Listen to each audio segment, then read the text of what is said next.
नमस्कार, आप देख रहे हैं सुदर्शन न्यूज। मैं हूं आपके साथ शिवम दत्त मेहता। 9 बज चुके हैं, समय हो गया आपके नए पसंदीदा शो जनमत का, एकमात्र ऐसा जो शो जहां पर खबर पर पोल के माध्यम से आपसे भाग लेते हैं। लीजिए आपका जनमत। इससे शुरुआत करेंगे। सोशल मीडिया प्लेटफॉर्म एक्स पर आप वोट कर सकते हैं हर खबर पर, और उसका जो मत है, उसका जो परसेंटेज है आपका, उसका हम दिखाएंगे हर रात 9 बजे। आज हम जिन विषयों पर चर्चा करने वाले हैं उस पर एक नजर डाल लेते हैं। जनमत तो शो का नाम है। पहला मुद्दा है मंदिर में मुसलमान। कहां पर ये, किस खबर के लिहाज से हम बात कर रहे हैं, इसको आपको विस्तार से बताएंगे, चर्चा करेंगे, इस पर एनालिसिस हमारी जो है वो आपको दिखाई जाएगी। फिर आगे बढ़ेंगे, बात करेंगे ईडी का शिकंजा कहां कसा, कैसे कसा गया और कहां पर कितने नोट जो मिले थे, उस पर और एनालिसिस और विश्लेषण हमारी रिपोर्ट के माध्यम से जानिएगा। उसके बाद आगे बढ़ेंगे। ईवीएम हैक का दावा किया करना, ये सारी बातें विपक्ष तो कहता ही है, सच्चाई कितनी है, झूठ कितना है, उस पर भी एक कहानी, एक स्टोरी है, एक स्पेशल रिपोर्ट है जो आपको जाननी चाहिए। इसके बाद आगे बढ़ेंगे, बात करेंगे सिसोदिया पर फैसला। जी हां, मनीष सिसोदिया, डिप्टी सीएम मनीष सिसोदिया, पूर्व डिप्टी सीएम मनीष सिसोदिया, क्या इनकी मुश्किलें कम होने वाली है, ये इसके बारे में हम बात तो करने वाले हैं। और भी जिन मुद्दों के बारे में आज हम आपसे चर्चा करने वाले हैं वो ये है कि क्या पीएम मोदी की गर्जना के बारे में, जी हां, लगातार प्रचार प्रसार, धुआंधार प्रचार प्रसार किया जा रहा है। पीएम मोदी की रैलियों में, संबोधन में क्या कुछ कहा जा रहा है, हर दिन कुछ नया, आज भी दिखाएंगे क्या नया है। आगे बढ़ेंगे, बात करेंगे लालू के बयान का विरोध। क्या कहा था, मुसलमानों को रिजर्वेशन की बात कही थी, मिलना ही चाहिए, बाद में पलट भी गए थे, कह रहे भाई धर्म के आधार पर नहीं होता है, लेकिन इसको भी आपको विश्लेषण के माध्यम से समझना होगा। और आगे बढ़ेंगे, इसके बाद जिस विषय पर चर्चा करेंगे, देखिए बड़े बड़े बयान देते थे सैम पित्रोदा, अब इस्तीफा दे दिया है। इस्तीफा दे दिया है या देना पड़ा है या कुछ और कारण है या दिलवाया गया, तमाम बातों पर एनालिसिस, विश्लेषण, और आप ज्यादा बेहतर जज करेंगे क्योंकि आपका मत ही हम जनमत में दिखाते हैं। जनता जनार्दन ही सर्वोपरि है। इसके बाद सुन्नी संगठन की अपील, वोट को लेकर सुन्नी संगठन दुबई में बैठ के अपील कर रहा है। भाई साहब क्या पढ़िए उनको, और फंडिंग तक करने की बात को हम खुलासा, बड़ा खुलासा यहाँ पे रात को जनमत में करने वाले हैं, आपको वो भी जानना होगा। उसके बाद कनाडा वर्सेस हिंदुस्तान आखिर क्यों हो रहा है, कब तक चलेगा, और ये प्रधानमंत्री नरेंद्र मोदी को जेल में एक ट्रक में कैद, मतलब एक चित्रण किया गया है, इसको भी आपको देखना होगा, बिल्कुल मत छोड़िएगा।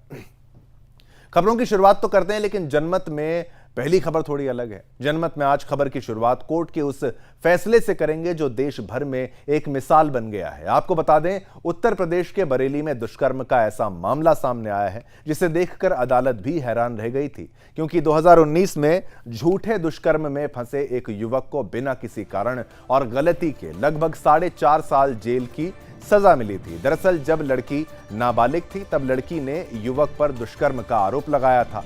इस आरोप के कारण युवक लगभग 4.5 साल तक जेल में रहा, लेकिन युवती बाद में अपनी गवाही से मुकर गई, जिसके बाद बरेली के कोर्ट ने जेल में बंद युवक को दोष मुक्त कर दिया। साथ ही दुष्कर्म का आरोप लगाने वाली लड़की पर बड़ा फैसला भी लिया है, जहां कोर्ट ने कहा कि जितने दिन युवक ने जेल में बिताए थे उतने ही दिन झूठा मुकदमा दर्ज कराने वाली युवती को भी जेल की सजा काटनी होगी।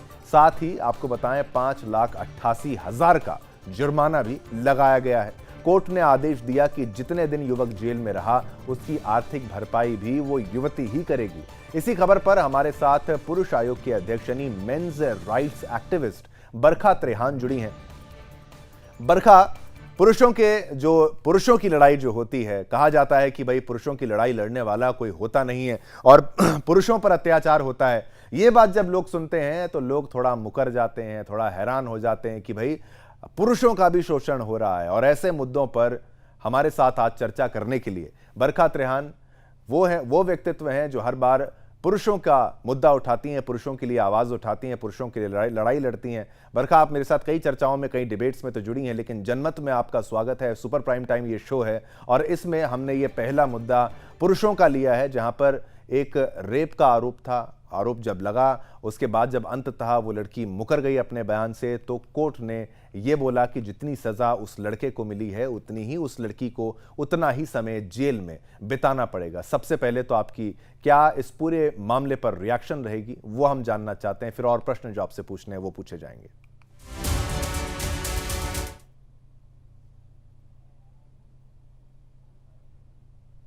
जो कोर्ट का निर्णय है ये बहुत अच्छा निर्णय है, क्योंकि देखिए 21वीं सदी में रह रहे हैं, लेकिन आज भी पुरुषों के लिए ना तो कोई कानून है, ना कोई प्रोटेक्शन है, ना कोई पुरुष आयोग सरकार द्वारा गठित किया गया है, ना ही कोई उनके लिए पॉलिसीज बनती है, ना उनकी कोई चर्चा करता है।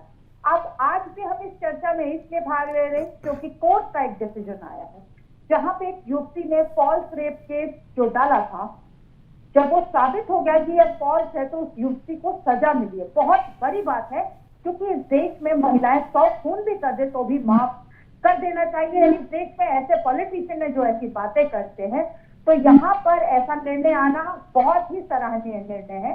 और कोर्ट ने सिर्फ यही नहीं कहा है, उन्होंने ये भी कहा है कि उसे लड़की को जेल तो हो ही, उसे 6 लाख रुपए भी भरने पड़ेंगे जो कि युवक उस टाइम कमाता। तो यहाँ पर मेरा सवाल ये है कोर्ट से, क्या उस लड़के की डिग्निटी वापस आ जाएगी? क्या वो जो खोया हुआ टाइम है, जो गोल्डन पीरियड था, वो वापस आ जाएगा? क्या उसे क्या कॉम्पनसेट क्या कह सकती है कोर्ट? सिर्फ लड़की को जेल भेज देने से तो लड़के की जिंदगी सुधर नहीं जाएगी, क्योंकि आजीवन काल उसे बलात्कारी कहा जाएगा।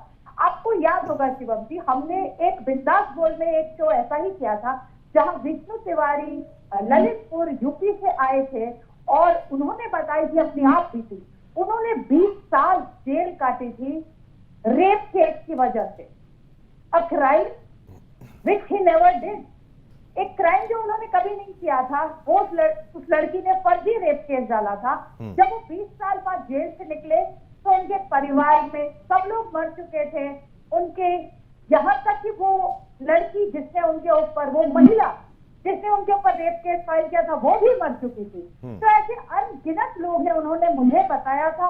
वैसे मैंने भी तिहाड़ जेल विजिट की हुई है और भी जेलों में मैंने देखा है, बहुत लाखों पुरुष, अनगिनत पुरुष सड़ रहे हैं जेलों में, जिन्हें झूठा फंसाया जाता है, उनकी कहीं सुनवाई नहीं होती। तो बरखा, सरकार से आप कोई ऐसी मुहिम चला रही हैं, कोई गुहार ऐसी लगा रही हैं कि भाई ऐसा अगर झूठा मामला पुरुषों के ऊपर लगा दिया जाता है, क्योंकि समाज में एक विचारधारा है जो ये कहती है कि भाई अन्याय अगर होता है, एक अगर पति और पत्नी है और चाहे एक पुरुष और एक महिला है, तो अन्याय अगर किसी पर होता है तो पत्नी पर होता है या महिला पर होता है, बहन बेटी पर होता है, लेकिन भाई पिता उस हस्बैंड पर, उस पर कभी ये कुछ ऐसा नहीं होता, उस बेटे पर कभी कोई अत्याचार नहीं होता। ये विचारधारा कितनी गलत कितनी सही? देखिए, ऐसा नहीं है, मैं ये नहीं कहूँगा कि भाई रेप्स नहीं होते, महिलाओं के साथ बुरा नहीं होता, ये भी हमारी विचारधारा नहीं है, मेरी तो नहीं है, लेकिन पुरुषों को जब ऐसे फंसा दिया जाता है, क्या उसको जीवन का अधिकार नहीं है? क्या ऐसे आरोप लगाने के बाद, क्योंकि पूरा समाज ये कहता है कि ये व्यक्ति मर जाए, अब इसको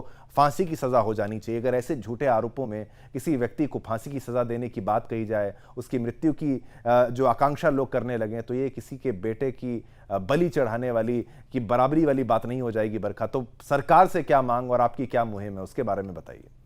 सरकार से भी बहुत डेकेड ओल्ड डिमांड, मतलब 10 सालों से भी ज्यादा हो गई है एक डिमांड करते हुए कि सबसे पहली बात तो सभी जो कानून है वो जेंडर न्यूट्रल होने चाहिए, सबके लिए समान कानून। अभी हमने पूरे देश में यूसीसी की बड़ी बड़ी बातें करी, तो यूसीसी में क्या पुरुष कवर्ड हैं? पत्नियों के लिए हर जगह न्याय मांगा जाता है, लेकिन क्या पति उसमें कवर्ड होंगे यूसीसी में? मैंने सरकार से कई बार गुहार लगाई है कि एक मंत्रालय होना चाहिए जहां पुरुषों की भी बात सुनी जाए, यहाँ उनकी भी दुख दर्द के ऊपर कुछ सोच के पॉलिसी ड्राफ्ट करी जाए। ये फर्जी जो रेप केसेस या दूसरे दहेज के केसेस या अन्य सेक्सुअल मॉलेस्टेशन, हैरेसमेंट, इस तमाम केसेस पे जब फर्जी पुलिस जब केस हो जाता है पुरुष के ऊपर, वो तो आखिर जाए तो जाए कहाँ?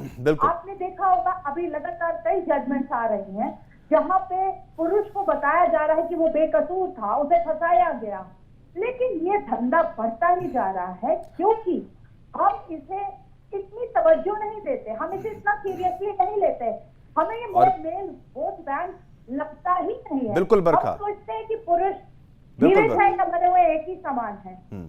जी तो जी, हम पुरुष समाज को जगा लेंगे और इसमें पुरुषों का बहुत बड़ा सहयोग होना चाहिए, क्योंकि सरकार से तो लगातार गुहार लगाते रहे, लेकिन सरकार घोर निद्रा में सो रही है। तो हमें जगाना होगा। 51% पुरुष इस देश में जो रहते हैं, अगर उसके साथ कोई अन्याय होता है तो तो वो जी भी बरखा, तो गलत है। और अगर बिल्कुल, महिला और के दाद साथ देनी ऐसे पड़ेगी, है, दाद देनी पड़ेगी। आप लगातार ऐसे मुद्दों को समाज के लिए उठाते हैं, पुरुषों के लिए उठाते हैं, और पुरुषों को सामने आना तो चाहिए, एकजुट रहना चाहिए। एक लीगल फ्रेमवर्क के बारे में तो चर्चा की ही जानी चाहिए कि ऐसे झूठे केस अगर लगाए जाते हैं तो किसी का परिवार भी तो आप नष्ट कर रहे हैं, किसी बेटे की जिंदगी खराब कर रहे हैं, किसी पिता का करियर खराब कर रहे हैं, उसके पूरे परिवार को नष्ट कर रहे हैं। लेकिन मैं ये भी कहूँगा महिलाओं को भी सामने आना चाहिए और इस बात को सामने रखना चाहिए कि कैसे झूठे मामले महिलाओं के द्वारा भी पुरुषों पर लगाए जाते हैं। सभी साथ आएंगे तभी ये बात बनेगी। बरखा, शो का ये फॉर्मेट है। आपका बहुत बहुत धन्यवाद समय का। आगे बढ़ते हैं, बात करेंगे सैम पित्रोदा की। जी हां, सैम पित्रोदा लगातार विवादों में घिरे रहते हैं। राहुल गांधी के करीबी माने जाने वाले सैम पित्रोदा की बात तो करते ही हैं, जिन्होंने आज शाम को कांग्रेस के इंडियन ओवरसीज अध्यक्ष पद से, जी हां, इंडियन ओवरसीज पद के अध्यक्ष जो पद था उससे इस्तीफा दे दिया है। आपको बता दें कि राहुल गांधी के राजनीतिक गुरु कहे जाने वाले सैम पित्रोदा आज सुबह से अपने एक विवादित बयान को लेकर सुर्खियों में थे, जिसमें उन्होंने कहा था कि भारत में रहने वाले उत्तर पूर्व के लोग चाइनीज जैसे दिखते हैं, पश्चिम के लोग अरबी, उत्तर के लोग श्वेत और दक्षिण के लोग अफ्रीकन जैसे दिखते हैं। नस्ल भेदी टिप्पणी के रूप में आप इसको समझिए। पित्रोदा अपने इसी रंगभेदी और विभाजनकारी बयान की वजह से आज पूरे दिन केंद्र के निशाने पर रहे, केंद्र सरकार के निशाने पर रहे, जहां प्रधानमंत्री नरेंद्र मोदी, बीजेपी अध्यक्ष जेपी नड्डा और केंद्रीय मंत्री गिरिराज सिंह ने पित्रोदा पर जमकर हमला बोला। इस दौरान इन नेताओं ने क्या कुछ कहा और सैम पित्रोदा ने अपने बयान में क्या कुछ कहा था, हम आपको इस मुद्दे से जुड़े आज दिन भर की हलचलों से अवगत कराएंगे। लेकिन उससे पहले देखिए हमारी ये खास रिपोर्ट।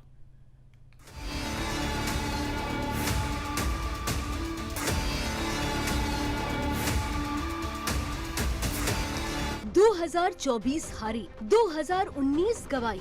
दशकों पुरानी पार्टी राज्य भर में सिमट कर रह गई, लेकिन कांग्रेस के शहजादे अभी तक अपनी गलती नहीं भाप पाए, जो 2024 के इस चुनावी दंगल में एक बार फिर से मुस्लिम आरक्षण का तुष्टीकरण वाला राग अलाप रहे हैं। लेकिन अब तो शहजादे के अंकल सैम पित्रोदा ने भी कांग्रेस के हिंदू विरोध और तुष्टीकरण वाली राजनीति में रंग भेद का तड़का लगा दिया है। अपने भारत विरोधी बयानों के लिए जाने जाने वाले सैम पित्रोदा ने इस बार कहा कि भारत में रहने वाले पूर्व के लोग चाइना के लोग जैसे दिखते हैं, पश्चिम के लोग अरबी, उत्तर के लोग श्वेत और दक्षिण के लोग अफ्रीकन जैसे दिखते हैं। यानी जिस कांग्रेस के शहजादे चुनाव से पहले भारत जोड़ो यात्रा कर रहे थे, अब उनके इंडियन ओवरसीज के अध्यक्ष सैम पित्रोदा भारत के ही चारों कोनों के अलग अलग लोगों को अलग अलग चश्मे से देख रहे हैं, भारत को तोड़ने के स्वप्न देख रहे हैं। जो Congress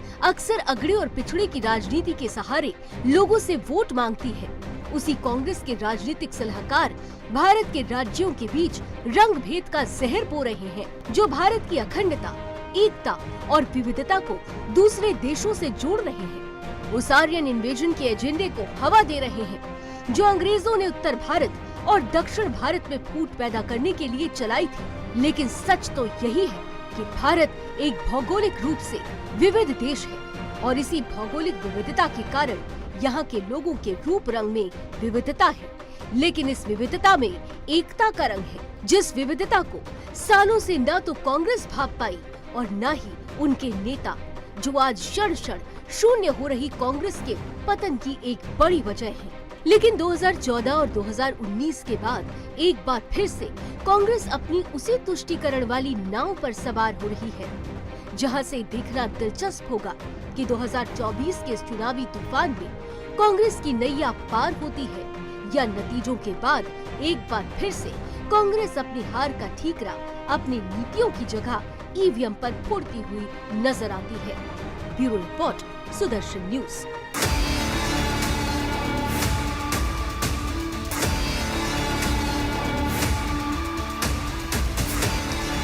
We could hold country together as diverse as India, where people on east look like Chinese, people on west look like Arab, people on north look like, maybe white, and people in south look like Africa. Doesn't matter. We are all brothers and sisters. We all respect different language. शहजादे, आपको जवाब देना पड़ेगा। चमड़ी के रंग के आधार पर मेरे देशवासियों का अपमान मेरा देश सहन नहीं करेगा और मोदी तो कतई नहीं करेगा। इनके विचार, आपको मैं विचार बता रहा हूं। आज क्या विचार पैदा हुए, जिसके बारे में अनुराग जी ने आपको बताया। कहते हैं नॉर्थ ईस्ट, उत्तर पूर्व के लोग वो चीनी जैसे दिखते हैं, चाइनीज जैसे दिखते हैं, और पश्चिम के लोग अरबी दिखते हैं, और नॉर्थ के लोग अंग्रेज दिखते हैं, और दक्षिण के लोग अफ्रीकन दिखते हैं। बोलो ऐसे ऐसी पार्टियों को आगे आने देना है क्या, जो देश को खंडित करे? शायद वो मानसिक दिवालियेपन का असर है। वो राहुल को क्या ज्ञान देंगे, जो उन्हें ही अपना ही ज्ञान नहीं है। तो राहुल गांधी के वो गुरु है, लेकिन मानसिक दिवालियापन है।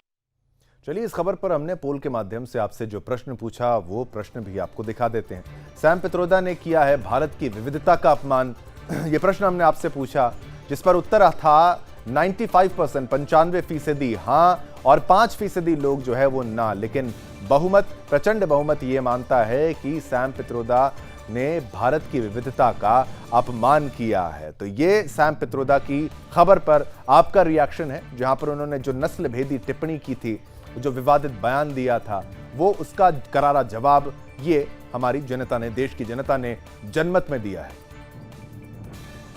तो देखिए, सैम पित्रोदा ने कहा था भारत में रहने वाले पूर्व के लोग चाइनीज जैसे दिखते हैं, पश्चिम के लोग अरबी, उत्तर के लोग श्वेत और दक्षिण के लोग अफ्रीकन जैसे दिखते हैं। अब उनका इस्तीफा हो गया है और पित्रोदा मुझे मूर्ख जैसे दिखते हैं, ऐसे बयान देने के चलते। जहां बात करेंगे अब समाजवादी पार्टी के अध्यक्ष अखिलेश यादव की, जहां अखिलेश यादव ने उत्तर प्रदेश के कन्नौज में गौरी शंकर महादेव मंदिर में पूजा अर्चना की थी। लेकिन अखिलेश यादव के मंदिर जाने पर सियासी संग्राम छिड़ चुका है, जिससे मंदिर समिति के कार्यकर्ताओं और भाजपा नेता ने मंदिर परिसर की धुलाई की। मंदिर में गंगा जल से सफाई की गई। वहीं लोगों ने बताया कि अखिलेश यादव के साथ मुस्लिम समर्थक जूता चप्पल पहनकर मंदिर परिसर में आए थे। उन्होंने मंदिर परिसर में थूका भी था। बीजेपी के नगर अध्यक्ष ने अखिलेश यादव पर आरोप लगाते हुए कहा कि अखिलेश यादव के आने से कोई परहेज नहीं है, लेकिन वे चुनावी हिंदू हैं। मंदिर के बाहर बोर्ड भी लगा है कि गैर सनातनियों का प्रवेश वर्जित है। वहीं अखिलेश यादव ने भी बीजेपी पार्टी पर निशाना साधा है, और क्या कुछ कहा है, इसी पर देखिए हमारी ये खास रिपोर्ट। को लेकर तैयारियां जोरों पर चल रही है, जहां समाजवादी पार्टी के राष्ट्रीय अध्यक्ष अखिलेश यादव लोकसभा चुनाव प्रचार के दौरान कन्नौज के सिद्धपीठ बाबा गौरी शंकर मंदिर में दर्शन पूजन करने गए थे। मंदिर में महादेव का आशीर्वाद लेने गए थे, लेकिन अखिलेश यादव और समाजवादी पार्टी के कार्यकर्ता के मंदिर में पूजा अर्चना करने के बाद सियासी संग्राम शुरू हो गया, जहां वाल्मीकि समाज और बीजेपी कार्यकर्ताओं ने अखिलेश यादव के लौटने के बाद गौरी शंकर मंदिर को गंगा जल से धोया। साथ ही बीजेपी के नगर अध्यक्ष शिवेंद्र कुमार ग्वाल ने आरोप लगाया है कि अखिलेश के साथ आए कुछ मुस्लिम और बाकी कार्यकर्ता जूते पहनकर मंदिर परिसर में घुसे थे। इतना ही नहीं, इन्होंने मंदिर परिसर में थूका भी था। इसके बाद मंदिर की सफाई की गई। मंदिर की साफ सफाई इसलिए कर रहे हैं क्योंकि आज हमारे यहाँ अखिलेश यादव आए थे गौरी शंकर मंदिर में। पहली बात तो ये बता दूं, उन्हें पूजा पाठ की बिल्कुल भी अक्ल नहीं है। यहाँ पे लेकर आए, वो बाहर लिखा है गैर सनातनियों का आना मना है। मुसलमान आए और साथ में जूते पहनकर वो सब मंदिर के अंदर घुस के चले गए। और जिस तरह से आज सफाई यहाँ हो रही गौरी शंकर मंदिर से, वैसे उनकी कन्नौज से साफ सफाई करके सपा की सफाई हो जाएगी। भेजेंगे उनको। भाजपा नगर अध्यक्ष शिवेंद्र कुमार ने बताया कि अखिलेश यादव के आने से कोई परहेज नहीं है, लेकिन वो चुनावी हिंदू हैं। मंदिर के बाहर बोर्ड भी लगा है कि गैर सनातनियों का प्रवेश वर्जित है। वहीं गौरी शंकर मंदिर में गंगा जल से की गई धुलाई करने पर बयान देते हुए कहा कि गैर सनातनी लोग मंदिर में जूते चप्पल पहन के अंदर घुस गए, जिससे मंदिर अपवित्र हो गया था, जिसके बाद गंगा जल से मंदिर को धोकर पवित्र किया गया। दूसरी तरफ गौरी शंकर मंदिर कमेटी के अध्यक्ष राजेंद्र श्रीवास्तव ने कहा कि मंदिर की सफाई में कमेटी की गई भूमिका नहीं है। इस पूरे मामले को लेकर बीजेपी और समाजवादी पार्टी के बीच जुबानी जंग शुरू हो चुकी है। अखिलेश यादव ने बीजेपी पर निशाना साधते हुए कहा कि भाजपा वाले हमें एहसास दिलाते हैं कि हम कहां खड़े हैं, मगर इससे पीडीए की लड़ाई मजबूत होगी और पीएडीए ही विजयी होगा। Bureau report, Sudarshan news. चलिए, खबर को आपने देखा, समझा। जनमत में अपने आपसे पोल के माध्यम से जो ट्विटर पर, सोशल मीडिया प्लेटफॉर्म एक्स पर जो प्रश्न पूछा वो भी देख लीजिए। हिंदू विरोधी हैं क्या समाजवादी पार्टी के अध्यक्ष, सपा के अध्यक्ष अखिलेश यादव? तो 91% 91% लोगों ने हाँ में जवाब दिया, 9% लोगों ने ना में। तो बहुमत, प्रचंड बहुमत मानता है हिंदू विरोधी हैं सपा के अखिलेश यादव अध्यक्ष। जनमत में अब बात करेंगे महाराष्ट्र के छत्रपति संभाजी नगर में ईवीएम हैक के दावे की, जहां मारुति नाथा ढाकणे नामक शख्स ने ईवीएम हैक करने का दावा किया था। नेता अंबादास दानवे ने 2.5 करोड़ रुपए की मांग भी की थी। आरोपी ने नेता अंबादास दानवे को 2.5 करोड़ रुपए में ईवीएम हैक करने का दावा किया था। इस मामले को लेकर छत्रपति संभाजी नगर पुलिस ने आरोपी को गिरफ्तार कर दिया और पुलिस पूछताछ भी कर रही है। वहीं पूछताछ में सामने आया कि आरोपी ने ईवीएम मशीन को हैक करने का झूठा दावा किया था। साथ ही आरोपी मारुति नाथा ढाकणे सेना का जवान है। क्या है पूरी खबर, इसी पर देखिए हमारी ये स्पेशल रिपोर्ट।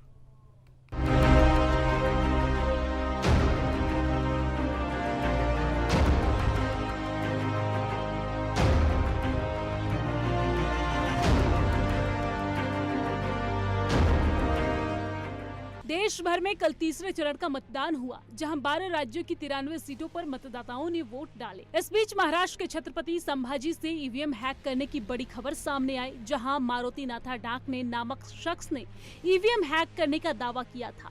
ईवीएम को हैक करने के लिए मारुति नाथा ने विरोधी पक्ष के नेता अंबादास दानवे से 2.5 करोड़ रुपए की मांग की थी। आपको ये भी बता दें कि कुछ दिन पहले यूवीटी विरोधी पक्ष के नेता अंबादास दानवे को इस शख्स ने ईवीएम हैक करने की पेशकश की थी। साथ ही कुछ महीने पहले यह व्यक्ति ने अंबादास दानवे से महाराष्ट्र के पुणे में मुलाकात भी की थी और नेता अंबादास दानवे को 2.5 करोड़ रुपए में ईवीएम हैक करने का दावा भी किया था। इस दावे के बाद अंबादास दानवे ने आरोपी शख्स को 1 लाख रुपए देने की बात कही थी और उस बात को आरोपी ने मान भी लिया था। लेकिन जब 1 लाख रुपए देने की पेशकश की गई तो अंबादास दानवे ने संभाजी पुलिस को सूचना दी और पैसे देते समय ट्रैप करवा दिया। छत्रपति संभाजी पुलिस ने आरोपी को हिरासत में ले लिया और पूछताछ कर रही है। ये एक आर्मी का एक जवान है जो जिसपे बहुत कर्जा हो गया था और वो कर्जा फेडने के लिए उसके पास पैसे नहीं थे, तो उसने ये अपनी एक आइडिया बनाया और अभी इलेक्शन का माहौल है तो किसी पॉलिटिकल लीडर के पास जाके पैसा मांगूंगा तो दे देंगे, ऐसा समझ के उसने पैसा मांगा था। पर वो चीटर है, उसको कोई इलेक्ट्रॉनिक का नॉलेज नहीं, वो BA ग्रेजुएट है और नगर डिस्ट्रिक्ट का रहने वाला है। पूछताछ में सामने आया कि ईवीएम मशीन को हैक करने का दावा झूठा था। साथ ही आरोपी मारुति नाथा ढाकणे सेना का जवान है और वो जम्मू कश्मीर में तैनात था। पुलिस ने जांच पड़ताल के बाद ईवीएम हैक करने का दावा करने वाले आरोपी को अपराध शाखा ने हिरासत में ले लिया। पुलिस की आरोपी से पूछताछ और जांच पड़ताल लगातार जारी है। Bureau report, Sudarshan news.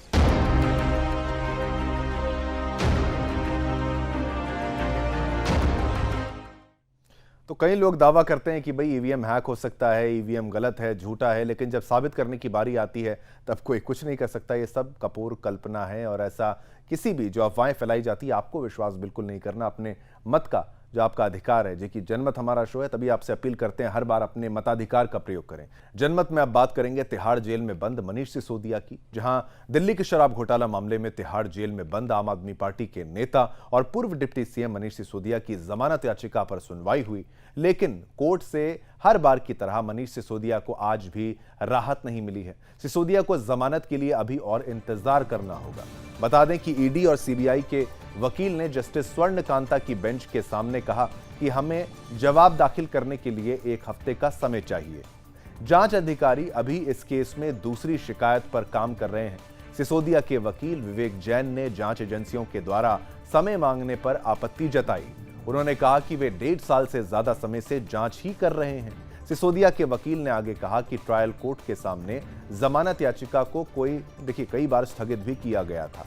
दोनों पक्षों में कोर्ट में जमकर बहस हुई। सीबीआई और प्रवर्तन निदेशालय यानी ईडी दोनों ने कोर्ट से जवाब दाखिल करने के लिए 1 हफ्ते का समय मांगा था, लेकिन कोर्ट ने ईडी और सीबीआई दोनों को 4 दिन में जवाब दाखिल करने के लिए कहा है।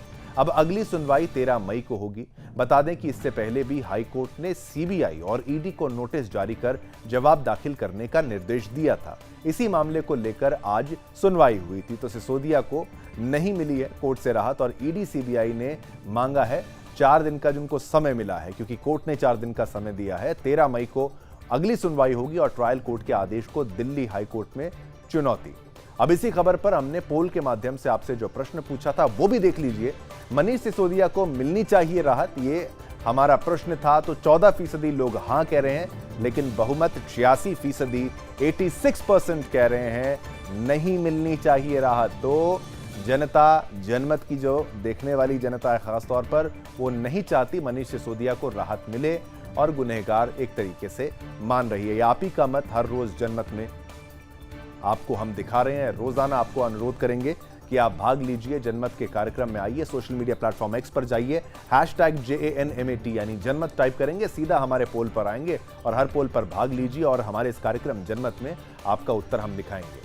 अब बात करेंगे कांग्रेस नेता आलमगीर, जो नेता के PS और उनके नौकर पर ईडी के शिकंजे की। देखिए, नेता के PS के नौकर, यहां तक यहां लंबा पूरा सिलसिला चल रहा है जहां पर ईडी का शिकंजा कसा गया है। जहां कुछ दिन पहले ही ईडी की रेड में नोटों का पहाड़ मिला था, जिसके बाद ईडी ने अपना शिकंजा कसना शुरू कर दिया। ईडी ने आलमगीर आलम के PS संजीव लाल और उसके नौकर जहांगीर आलम को ईडी ने गिरफ्तार कर दिया। गिरफ्तारी के बाद PMLA कोर्ट ने दोनों को 7 दिनों की ईडी की रिमांड में भेज दिया है। ईडी की पूछताछ में नौकर जहांगीर ने बड़ा खुलासा करते हुए कहा कि कमीशन और रिश्वत के माध्यम से रकम वसूली जाती थी। वसूली गई रकम का कैश विभाग में ऊपर तक पहुंचाते थे, यानी उच्च अधिकारियों तक कैश पहुंचाया जाता था। PS संजीव लाल और नौकर जहांगीर आलम को बिरसा मुंडा केंद्रीय कारागार में रखा गया है। क्या है पूरी खबर, इसी पर देखिए हमारी ये स्पेशल रिपोर्ट और मामले की गंभीरता को समझिएगा। झारखंड की राजधानी रांची में कांग्रेस नेता आलमगीर के PS संजीव लाल के नौकर के घर पर ईडी ने कुछ दिन पहले ही छापेमारी की थी, जहां नौकर के घर पर नोटों का पहाड़ मिला था। नोटों को गिनने के लिए बैंक कर्मचारियों के साथ नोट गिनने की मशीनों को भी बुलाया गया था। इस मामले में कुल 6 जगह छापेमारी हुई थी। लगभग 35 करोड़ से ज्यादा कैश बरामद किया गया था। वहीं ईडी ने कांग्रेस नेता आलमगीर के PS संजीव लाल और नौकर जहांगीर आलम पर शिकंजा कसना शुरू कर दिया। ईडी ने झारखंड के ग्रामीण विकास और पंचायती राज मंत्री आलमगीर आलम के व्यक्तिगत सचिव संजीव लाल और उसके नौकर जहांगीर आलम को ईडी ने गिरफ्तार कर लिया। गिरफ्तारी के बाद इन दोनों को मनी लॉन्ड्रिंग के संबंधित मामले में विशेष अदालत PMLA कोर्ट में पेश किया गया था, जहां ईडी ने इनसे पूछताछ के लिए 7 दिनों की रिमांड मांगी थी, जिसे अदालत ने मंजूर कर दिया। ईडी ने अदालत में जमा किए गए रिमांड कागजात में बड़ा खुलासा करते हुए कहा कि प्रारंभिक पूछताछ में नौकर जहांगीर आलम ने स्वीकार किया है कि कमीशन और रिश्वत के माध्यम से जो रकम जुटाई जाती थी, उस रकम की नौकर जहांगीर देखभाल करता था, जिसके बदले उसे 15,000 रुपए का वेतन दिया जाता था। उसकी जान पहचान सीधे मंत्री आलमगीर आलम से थी, जिन्होंने अपने PS संजीव लाल के पास उसे बतौर घरेलू सहायक रखवाया था। वहीं PS संजीव लाल पर भी प्रभावशाली लोगों का हाथ था, जिस कारण वो इंजीनियरों से मोटी रकम वसूल करते थे और टेंडर मैनेज करके उसका पैसा ऊपर तक पहुंचाते थे। माना जा रहा है कि इस काम में कई अधिकारी नेता भी इस नेटवर्क का हिस्सा हो सकते हैं। जहांगीर आलम वसूली के लिए भी भेजा जाता था। छापेमारी में लेन देन और ट्रांसफर पोस्टिंग से संबंधित कई दस्तावेज भी मिले हैं। दोनों को बिरसा मुंडा केंद्रीय कारागार में रखा गया है। ईडी ने ये भी कहा कि मामले में वरिष्ठ नौकरशाहों और राजनेताओं के नाम भी सामने आए हैं। मामले की गंभीरता से जांच की जा रही है। ऐसे में सवाल उठता है कि क्या इस मामले में कांग्रेस नेता आलमगीर को भी समन भेजा जाएगा? क्या वसूली का कैश सभी अधिकारियों में बांटा जाता था? इन सभी सवालों पर क्या निष्कर्ष निकलता है, ये तो आने वाला समय ही बताएगा। Bureau report, Sudarshan news. अब इसी खबर पर हमने पोल के माध्यम से आपसे क्या प्रश्न पूछा, वो प्रश्न भी देख लीजिए। कांग्रेस नेता आलमगीर आलम पर भी कसना चाहिए ईडी का शिकंजा। 98% देखिए, प्रचंड बहुमत 2% ही कम है, लगभग 100% पहुंच जाता है आंकड़ा। कह रहे हैं कि हाँ, आलमगीर आलम पर भी कसना चाहिए ईडी का शिकंजा। 2% ना के बराबर कहते हैं नहीं कसना चाहिए। लालू यादव के विवादित बयान की, जहां आरजेडी सुप्रीमो लालू प्रसाद यादव ने मुस्लिम आरक्षण को लेकर बयान दिया था। इस बयान के बाद से ही सियासत गर्मा गई है। लालू प्रसाद ने वोटिंग के बीच पूरे मुस्लिम समुदाय को आरक्षण देने की बात कहकर चुनावी माहौल को अपने पक्ष में करने की कोशिश की, लेकिन मुस्लिमों को आरक्षण देने की आरजेडी सुप्रीमो लालू यादव द्वारा वकालत किए जाने पर पाटलिपुत्र के सांसद राम कृपाल यादव ने पुरजोर विरोध किया है और लालू यादव के इस बयान को वोट बैंक की राजनीति करार देते हुए कहा कि ये मुस्लिमों को ठगते रहे हैं और आगे भी ठगने का ही काम करेंगे। धर्म के आधार पर आरक्षण संविधान के खिलाफ है और मुस्लिमों में जो पिछड़े हैं उन्हें आरक्षण का लाभ मिल ही रहा है। इस मामले पर बीजेपी सांसद रामकृपाल यादव ने बिहार ब्यूरो चीफ अंजनी पांडे से बात करते हुए कहा कि ये लोग धर्म के आधार पर आरक्षण की बात करते हुए तुष्टीकरण की राजनीति करना चाहते हैं। ये लोग देश के बारे में नहीं सोचते, ये सिर्फ अपने वोट बैंक के बारे में सोचते हैं। और क्या कुछ कहा रामकृपाल यादव ने, आइए आपको सारी बातें सुनाते हैं। देखिए, बात दरअसल ये है कि जो आरक्षण है ओबीसी का या दलित का, वो आरक्षण सबके लिए है। बहुत ऐसी जातियां हैं मुसलमान में जिनको आरक्षण का लाभ मिल रहा है, चूँकि ओबीसी में है वो। तो अलग से आरक्षण की व्यवस्था करने का मुझे कोई समझ में नहीं आता है। हो सकता है कि अपने जो लोग हैं उनको संदेश देना चाहते हैं, चूँकि वो एक्चुअली उनके शुभचिंतक लोग नहीं हैं। ये लोग वोट बैंक की राजनीति कर रहे हैं। अरे ऑलरेडी बैकवर्ड को अगर आरक्षण मिल रहा है तो जितनी जातियां उसमें बैकवर्ड सबको आरक्षण मिल रहा है। कहाँ है कि हिंदू मुसलमान कहता है उसमें? और कहीं भी किसी भी संविधान में धर्म के आधार पर किसी को आरक्षण नहीं मिलता, संवैधानिक प्रावधान है। तो आप ये क्या बोल रहे हैं? किसको आप खुश करना चाहते हैं और किसको धोखा देना चाहते हैं? अगर ये ऐसा कर हो गया दुर्भाग्यवश, कोर्ट में 1 मिनट में टूट जाएगा। संविधान बदलने की बात आप कर रहे हैं, संविधान आप बदल दीजिएगा। इस संविधान बदलने की बात तो आप कर रहे हो भाई। चलिए, इस खबर को भी आपको हमने बताया। और लालू यादव क्या कर रहे हैं वोट बैंक की राजनीति, ये प्रश्न हमने पोल के माध्यम से आपसे पूछा। क्या ये वोट बैंक की राजनीति है? 96% 96% लोगों ने हाँ में जवाब दिया, 4% लोगों ने ना में जवाब दिया। तो बहुमत, प्रचंड बहुमत कह रहा है कि हाँ, लालू यादव कर रहे हैं वोट बैंक की राजनीति। जनमत में बात करेंगे इस्लामिक देशों से मुसलमानों को कांग्रेस के पक्ष में की जा रही वोटिंग अपील की। दरअसल सोशल मीडिया पर एसोसिएशन ऑफ सुन्नी मुस्लिम्स नाम के संगठन की ओर से जारी एक पत्र वायरल हो रहा है, जिसमें मुसलमानों से कर्नाटक में कांग्रेस के पक्ष में न केवल वोट करने की अपील की गई, बल्कि उनको पैसे की पूरी मदद की बात भी कही गई है। इसमें कहा गया है कि जो मुसलमान दुबई से कर्नाटक और बाकी राज्यों में वोट करने आएगा, उनके हवाई टिकट का खर्चा ये संगठन उठाएगा। और अगर किसी ने पहले ही अपनी टिकट बुक कर ली है तो उसका पैसा उसको दे दिया जाएगा। इस वायरल पत्र में कांग्रेस को मुसलमानों का सच्चा दोस्त बताया गया है और कहा गया है कि अगर आप वाकई में फासीवादी ताकतों को रोकना चाहते हैं और कांग्रेस सत्ता में पुनः वापस लाना चाहते हैं तो मुसलमानों को कांग्रेस के पक्ष में वोट करना ही होगा। क्या है पूरी खबर, इसी पर देखिए हमारी ये खास रिपोर्ट। तो इस खबर पर भी पोल के माध्यम से आपसे हमने प्रश्न पूछा। हमारा प्रश्न था, एसोसिएशन ऑफ सुन्नी मुस्लिम्स जो दुबई से ग्रुप है के जुड़े हैं, उससे कांग्रेस के तार जुड़े हैं, सुन्नी मुस्लिम के जुड़े हैं कांग्रेस से तार। तो 92% 92% लोगों ने हाँ में जवाब दिया, 8% लोगों ने ना में जवाब दिया। तो बहुमत, प्रचंड बहुमत मानता है कि इस संगठन के कांग्रेस से तार जुड़े हैं और साफ साफ पर जाहिर भी होता है तार जुड़े हैं अगर एक लेटर जारी करके यात्रा का खर्चा उठाने की बात तक कह दी जाती है।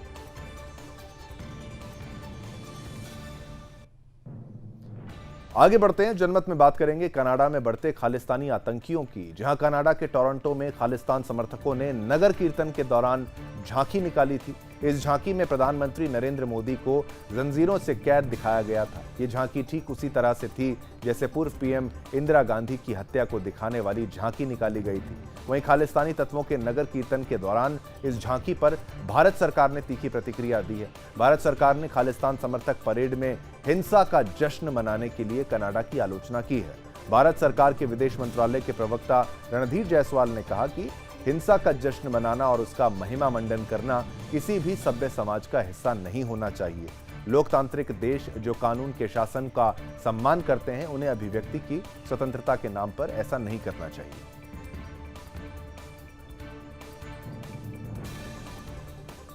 तो इसी पर हमने पोल के माध्यम से प्रश्न पूछा कि भारत को करनी चाहिए कनाडा पर कार्रवाई। 98% 98% लोगों ने हां और 2% लोगों ने ना में जवाब दिया। बहुमत लगभग 100% लोगों ने हां में जवाब दिया है।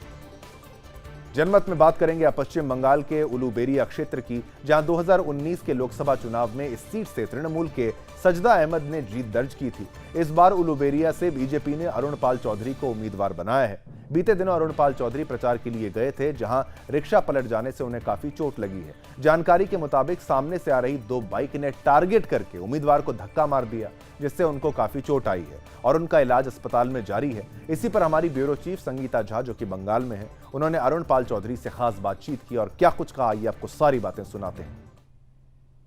आप देख रहे हैं सुदर्शन न्यूज। मैं हूं संगीता झा। इस वक्त मैं मौजूद हूं उलुबेरिया लोकसभा में, जहां पर पिछले दिनों हमने देखा कि किस तरह से अरुण पाल, जो कि बीजेपी के उम्मीदवार हैं, वो चोटिल हो जाते हैं। किसी तरह से ये देखा जाता है कि उनको 2 बाइक आती है, जब वो प्रचार प्रसार में निकले हुए होते हैं, 2 बाइक आती है और टोटो पर, जो कि ई रिक्शा जिन्हें कहा जाता है, उस ई रिक्शा में वो प्रचार प्रसार कर रहे होते हैं और 2 बाइक आकर मार देती है, जिसके बाद वो घायल हो जाते हैं और उन्हें अस्पताल में भर्ती कराया जाता है। तो मैं संजीवन अस्पताल में आई हुई हूँ और यहाँ पर फिलहाल मैं अरुण जी से बात करने की कोशिश करूंगी। फिलहाल वो बेड पर हैं। क्या उनकी परिस्थिति है? वैसे तो उनके जो भी समर्थक हैं जो आज आए हुए थे, उनसे जब मैं बात की तो मुझे ये पता चला कि ये पूरी तरह से एक षड्यंत्र है जो कि टीएमसी द्वारा किया जा रहा है। क्योंकि आपको मैं यह बता दूं कि 11 तारीख को पीएम मोदी उलुबेरिया में जनसभा को संबोधित करने वाले हैं। तो कहीं ना कहीं उनके समर्थकों का ये आरोप है कि टीएमसी चाह रही है कि किसी तरह से परेशान करें और जहां तक संभव हो परेशान किया जाए और जो उम्मीदवार हैं वो सभा तक नहीं जा सके, इस तरह की एक षड्यंत्र की गई है। आइए उनसे बात कर लेते हैं। कैसे हैं अभी आप? हमारा शरीर पर बहुत दर्द है। बाद एक लेफ्ट साइड एग्री भगा और लेफ्ट साइड बैक शोल्डर भगा। हाँ, शोल्डर टूट गया है। टूट गया है। तो अभी इसलिए हमारा बहुत दर्द है लेफ्ट साइड पूरा जगह पर, इसलिए अब बादिक से कोई मूवमेंट नहीं कर पाया। हमारा नाम घोषणा हुआ 24 तारीख, 25 तारीख तक से हम प्रचार किया, लेकिन कल जो हुआ, कल प्रचार में गया, वो जो बारगाम प्रचार कर रहा है वहाँ पर कोई पुलिस नहीं था, कोई सेंटर इलेक्शन कमीशनर नहीं था।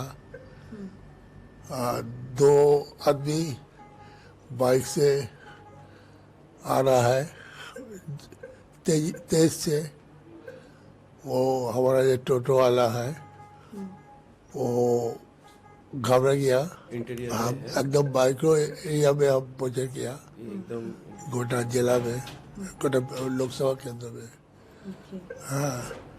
हाँ, माइक्रो एरिया तो रास्ता बहुत खराब है।